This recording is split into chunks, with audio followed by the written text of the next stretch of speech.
एक अध्यापक एक संपन्न परिवार के शिष्य के साथ कहीं जा रहे थे तो उस शिष्य को कुछ मजाक सूझी क्योंकि उसको रास्ते में किसी गरीब मजदूर के जूते हैं वो दिखाई दिए।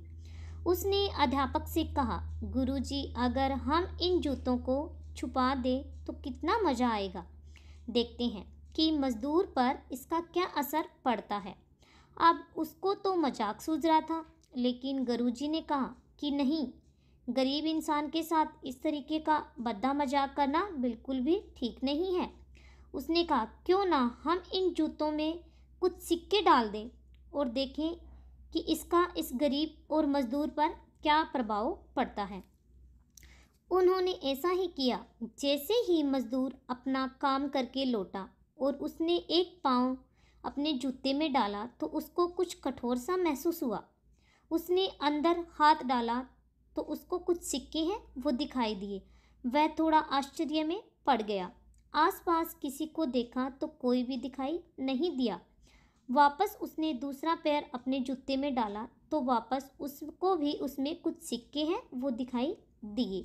अब दोनों जूतों के सिक्कों को उसने अपने हाथ में रखा और प्रभु की तरफ इशारा किया, हे प्रभु, पता नहीं किस भले मानस ने यह सिक्के मेरे जूते में छुपाए हैं, लेकिन जिसने भी छुपाए हैं उसको मेरी दुआ है ताकि इन पैसों से मैं अपने बच्चों और पत्नी के लिए कुछ खाना और दवाइयाँ हैं वो ला सकूं। और इतना बोलकर वह चला गया। इस बात को शिष्य और अध्यापक दोनों सुन रहे थे। अब अध्यापक ने शिष्य से पूछा कि अब तुम मुझे बताओ कि तुम्हें कैसा महसूस हुआ, तुम्हारी पहले वाली मजाक या फिर मेरा ये नया तरीका। उसने कहा, गुरुजी, मैं आपसे क्षमा चाहता हूँ। अब मुझे समझ आ गया है कि सच्ची खुशी किस चीज़ में है। जब हम किसी की मजाक उड़ाते हैं तो हमें कुछ पल का आनंद मिलता है, लेकिन इससे हमें बद्दुआ मिलती है। लेकिन अगर हम किसी की मुश्किल परिस्थिति में मदद करते हैं और जिसकी भी हम मदद करते हैं उसको भी नहीं पता कि हमें उसकी मदद की है क्या, लेकिन अंदर ही अंदर हमें पता है कि हमने उस इंसान की मदद है वो की थी। यही सच्ची खुशी है। जब हम दूसरों को खुशी देते हैं तो हमें सच्ची खुशी है वो मिलती है। इसी तरह खुशियाँ बांटते रहिए, लोगों की मदद करते रहिए और दान करते रहिए।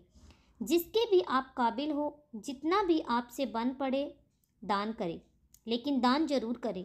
इसका मतलब ये नहीं है कि आपको कंपल्सरी या फिर अनिवार्य रूप से इतने रुपए दान करने ही चाहिए, क्योंकि हर किसी को ज़रूरत अलग अलग हो सकती है।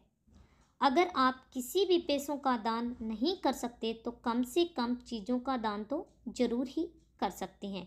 तो दोस्तों, आज की ये कहानी आपको कैसे लगी, प्लीज़ हमें कमेंट करके ज़रूर बताएं।